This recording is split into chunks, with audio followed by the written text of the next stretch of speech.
Assalamualaikum warahmatullahi wabarakatuh. Kami dari kelompok 4 yang beranggotakan Sri Gustina Dinova, Vina Oktaviani, dan Widya Novetri.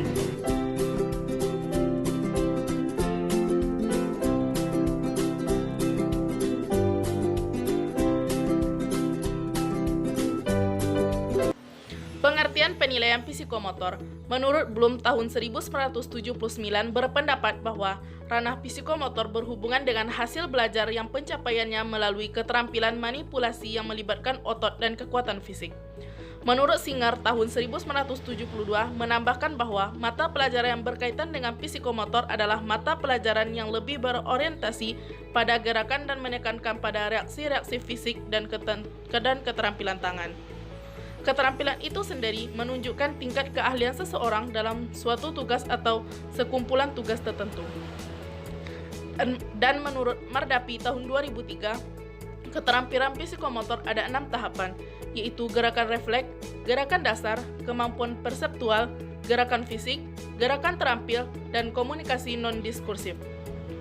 Jadi, penilaian psikomotor adalah penilaian untuk menggali potensi, keterampilan, atau penampilan seseorang dalam mengaplikasikan bidang keilmuannya. Karakteristik penilaian psikomotor. Penilaian psikomotor berhubungan dengan hasil belajar yang pencapaiannya melalui keterampilan manipulasi yang melibatkan otot dan kekuatan fisik. Ranah psikomotor adalah ranah yang berhubungan aktivitas fisik, misalnya menulis, memukul, melompat, dan lain sebagainya. Penerapan penilaian data pembelajaran ekonomi atau mata pembelajaran SMK sesuai bidang keahliannya. Penerapan penilaian psikomotor dalam pembelajaran ekonomi. Menurut Rian tahun 1980 menjelaskan bahwa hasil belajar keterampilan dapat diukur melalui: yang pertama, pengamatan langsung dan penilaian tingkah laku peserta didik selama proses pembelajaran dan praktik berlangsung. Yang kedua, sesudah mengikuti pembelajaran, yaitu dengan jalan memberikan tes kepada peserta didik untuk mengukur pengetahuan, keterampilan, dan sikap. Yang ketiga, beberapa waktu sesudah pembelajaran selesai dan kelak dalam lingkungan kerjanya. Sementara itu, Laikbadi tahun 1968 berpendapat pengembangan perangkat penilaian psikomotor, bahwa penilaian hasil belajar psikomotor dapat mencakup: yang pertama, kemampuan mengukur alat dan sikap kerja; yang kedua, kemampuan menganalisis suatu pekerjaan dan menyusun urutan-urutan pengerjaan; yang ketiga, kecepatan mengerjakan tugas; yang keempat, kemampuan membaca gambar atau simbol; yang kelima, keserasian bentuk dengan yang diharapkan dan atau ukuran yang telah ditentukan. Dari penjelasan tersebut, dapat dirangkum bahwa penilaian hasil belajar psikomotor atau keterampilan harus mencakup persiapan, proses, dan produk. Penilaian dapat dilakukan pada saat proses berlangsung, yaitu pada waktu peserta didik melakukan praktek atau sudah proses berlangsungnya dengan cara mengetes peserta didik. Baiklah, selanjutnya saya akan menjelaskan mengenai contoh instrumen penilaian psikomotor. Nah, di sini instrumen penilaian keterampilan atau psikomotor yang akan dijelaskan yaitu mengenai materi kelas 11 semester 2 untuk mata pelajaran ekonomi. Nah, di sini lembar penilaian keterampilannya itu terdiri atas mata pelajaran sama dengan ekonomi. Kompetensi dasarnya yaitu 3.7, yaitu menganalisis perpajakan dalam pembangunan ekonomi. Nah, untuk materinya itu menghitung pajak penghasilan atau PPH serta menghitung pajak bumi dan bangunan atau PBB. Nah, kelasnya itu kelas 11. Nah, hari atau tanggal pengamatannya itu dimisalkan Rabu 18 November 2020.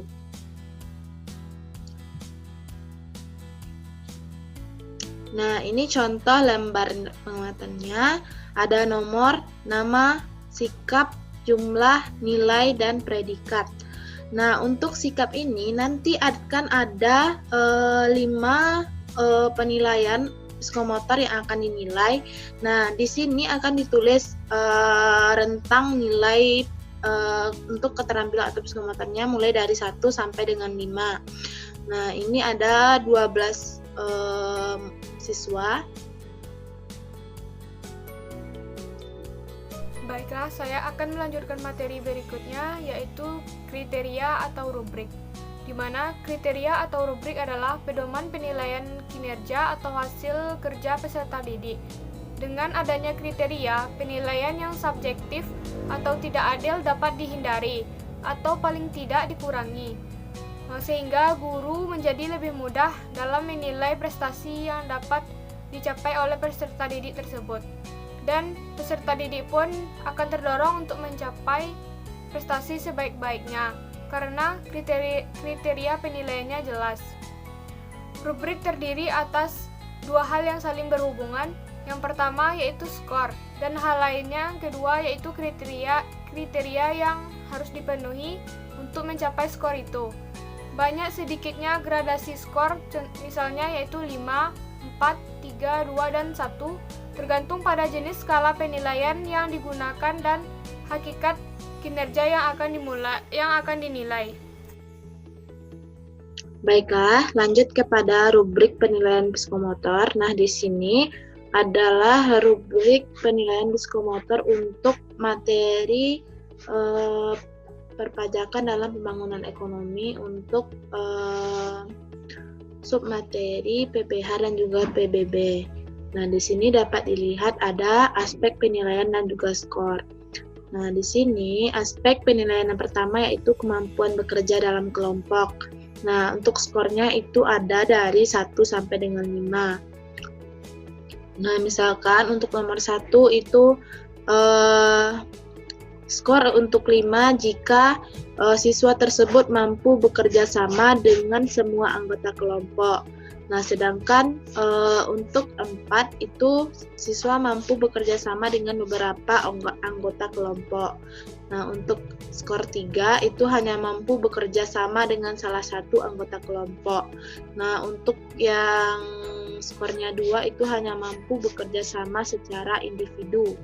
Nah, untuk yang 1 itu bekerja secara individu dan mengganggu anggota kelompok lain. Nah, aspek penilaian kedua yaitu kelengkapan dan tampilan isi tugas atau laporan. Nah, untuk yang skornya 5 itu jika laporannya lengkap, akurat, dan tampilan sesuai dengan petunjuk penulisan yang diberikan. Nah, sedangkan untuk skor 4 itu laporan lengkap, akurat, namun kurang sesuai dengan petunjuk penulisan yang diberikan. Nah, untuk skor 3 itu laporan lengkap, namun kurang akurat, serta kurang sesuai dengan petunjuk penulisan yang diberikan. Nah, yang untuk yang skor 2 itu petunjuk laporannya kurang lengkap, tidak akurat, dan tidak sesuai dengan penulisan yang diberikan. Sedangkan untuk skor 1 itu laporannya tidak lengkap, tidak akurat, dan tidak sesuai dengan petunjuk penulisan yang diberikan. Nah, kemudian untuk aspek penilaian ketiga itu adalah kemampuan mempresentasikan laporan. Nah, untuk skor 5 itu menguasai isi laporan, mengomunikasikan dengan bahasa yang jelas dan mudah dimengerti, serta memiliki sikap percaya diri. Nah, untuk skor 4 itu menguasai isi laporan, mengomunikasikan dengan bahasa yang jelas dan mudah dimengerti, namun kurang percaya diri. Nah, untuk skor 3 itu menguasai isi laporan, mengomunikasikan dengan bahasa yang kurang dimengerti dan juga kurang percaya diri. Untuk skor 2 itu kurang menguasai isi laporan, mengomunikasikan dengan bahasa yang kurang dimengerti, serta kurang percaya diri. Nah, sedangkan untuk skor 1 itu tidak menguasai isi laporan, mengomunikasikan juga dengan bahasa yang sulit dimengerti, serta tidak percaya diri. Nah, untuk aspek penilaian keempat itu ada kemampuan mengajukan pertanyaan. Nah, untuk skor 5 itu mampu menyampaikan pertanyaan dengan benar dan jelas. Nah, untuk skor 4 itu mampu menyampaikan pertanyaan dengan benar namun kurang jelas. Nah, untuk skor 3 itu mampu menyampaikan pertanyaan dengan jelas tetapi kurang benar. Nah, untuk yang skor 2 itu kurang mampu menyampaikan pertanyaan dengan benar dan juga kurang jelas. Selanjutnya itu untuk skor 1 itu tidak mampu menyampaikan pertanyaan dengan benar dan juga jelas. Nah, untuk aspek penilaian terakhir itu ada kemampuan menjawab pertanyaan. Nah, untuk skornya, jika skornya 5 itu mampu menjawab pertanyaan dengan benar dan jelas. Untuk skor 4 mampu menjawab pertanyaan dengan benar tetapi kurang jelas. Kemudian untuk skor 3 itu mampu menjawab pertanyaan dengan jelas tetapi kurang benar. Nah, untuk skor 2 kurang mampu menjawab pertanyaan dengan benar dan jelas. Nah, dan juga skor 1 itu tidak mampu menjawab pertanyaan dengan benar dan jelas. Nah, baiklah, itulah penjelasan mengenai contoh instrumen penilaian psikomotor dalam pelajaran ekonomi pada materi perpajakan dalam pembangunan ekonomi. Baiklah, materi berikutnya yaitu tentang penskoran dan interpretasi hasil penilaian. Hal pertama yang harus diperhatikan dalam melakukan penskoran adalah ada atau tidak adanya perbedaan bobot setiap aspek keterampilan yang ada dalam skala penilaian atau daftar periksa observasi. Apabila tidak ada perbedaan bobot, maka penskorannya akan lebih mudah. Skor akhir sama dengan jumlah skor setiap butir penilaian, di mana selanjutnya untuk menginterpretasikan hasil yang dicapai dibandingkan dengan acuan atau kriteria. Oleh karena itu, pembelajaran ini menggunakan pendekatan belajar tuntas dan berbasis kompetensi, maka acuan yang digunakan untuk menginterpretasi hasil penilaian kinerja dan hasil kerja peserta didik adalah menggunakan acuan kriteria. Baiklah, materi selanjutnya yaitu bagaimana cara penghitungan nilai menggunakan rumus, yaitu nilai sama dengan jumlah skor yang diperoleh siswa per total skor maksimal dikali 100, di mana kriteria nilai yang pertama yaitu jika mendapatkan nilai sangat baik dengan skor nilai besar dari 90 dan kecil sama dari 100 akan mendapatkan nilai sangat baik. Yang kedua yaitu jika nilai skor besar dari 76 dan kecil sama dari 89 maka akan mendapatkan nilai baik.